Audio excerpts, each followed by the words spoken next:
தேவனை ஆராதிக்கிறவங்க வாழ்க்கை எப்படி இருக்கும்? இந்த எல்லையை தாண்டாமல் இருந்தால் ஒரு தொல்லையும் இல்லை. எல்லையை தாண்டினால் எதிரடையான காரியங்களுக்கு தொல்லைகள் இருக்கிறது. இடறி விழுவார்கள். Praise God. ஏன்னா நம்மை சுற்றிலும் தேவன் ஒரு வளையத்தை வைத்திருக்கிறார். பார்வன் பாருங்களேன், எதிர்த்து வர்றான், பின்னாடி தொடர்ந்து வாரான். ஆண்டவர் எடுத்த உடனே கவுத்துனாரா பார்வனை? கவுத்தல் அப்படி தானே, என்ன பண்ண நிறுத்த தானே செஞ்சார். கையை தட்டுங்க. ஆமாம், நம்முடைய தேவன் கவிழ்த்துகிற தேவன் அல்ல, நிறுத்துகிற தேவன். நிறுத்தத்தானே செஞ்சார். இப்படி தானே நின்னார், மேலே விழலிய, இப்படி தான் நிற்கிறாரு. வந்து முட்டி மோதி அக்னி ஸ்தம்பம் என்ன செய்து பாதுகாப்பாக நிற்கிது. அப்போவாது மண்டையில் என்ன உண்டாகணும்? புத்தி உண்டாகணும். ஆனால் பார்வனுக்கு என்ன வரல? புத்தி வரல. ஏன்னா இவ்வளோ பெரிய ஒரு அக்னி ஸ்தம்பம் இருக்குது, இங்கே இருந்து பார்த்தா இருளாக இருக்குது, அங்கே பார்த்தா வெளிச்சமாக இருக்குது.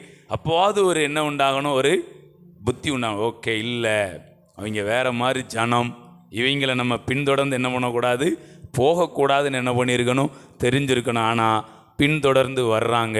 கடைசியில் என்னாச்சு? செங்கடலுக்குள்ளே வந்து மூழ்கடிக்கப்பட்டாங்களா? ஹல்லேலூயா.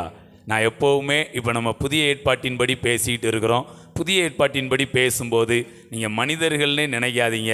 உங்களுக்கு எதிரடையான கிரியைகள் அது நிச்சயமாய் அது கவிழ்க்கப்படும்.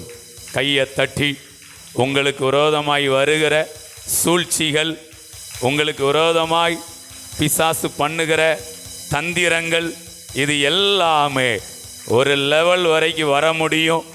உங்களை தொடும்படி நெருங்கி வரும்போது, ஓ சத்துருக்கள் என்னை நெருக்குகையில் அவர்களே இடறி விழுந்தார்கள்.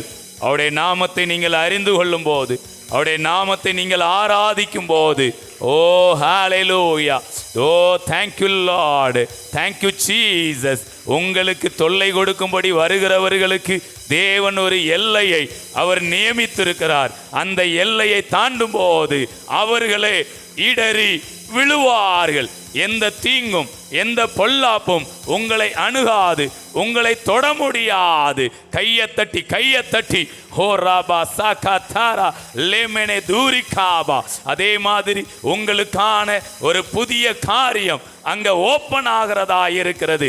இதுவரை நீங்கள் பார்த்திராத ஒரு புது வழி, ஒரு புதிய காரியம். ஓ புதிய வானம், புதிய பூமி எல்லாம் ரிசீவ் பண்ணலாம். ஓ ஆண்டவர் உங்களுக்கு முன்னும் பின்னும் அவர் வேலை பார்க்கிறவராய் இருக்கிறார். உங்களுக்கு விரோதமாய் உங்களை பிடித்து கொண்டு போகும்படி வருகிற காரியங்களை அவர் இடறிவிழ பண்ணுகிறார். உங்களுக்கு முன்பாக ஓ புதிய பாதையை, புதிய காரியத்தை, புதிய வானத்தை, புதிய பூமியை அவர் திறந்து வைக்கிறவராய் இருக்கிறார்.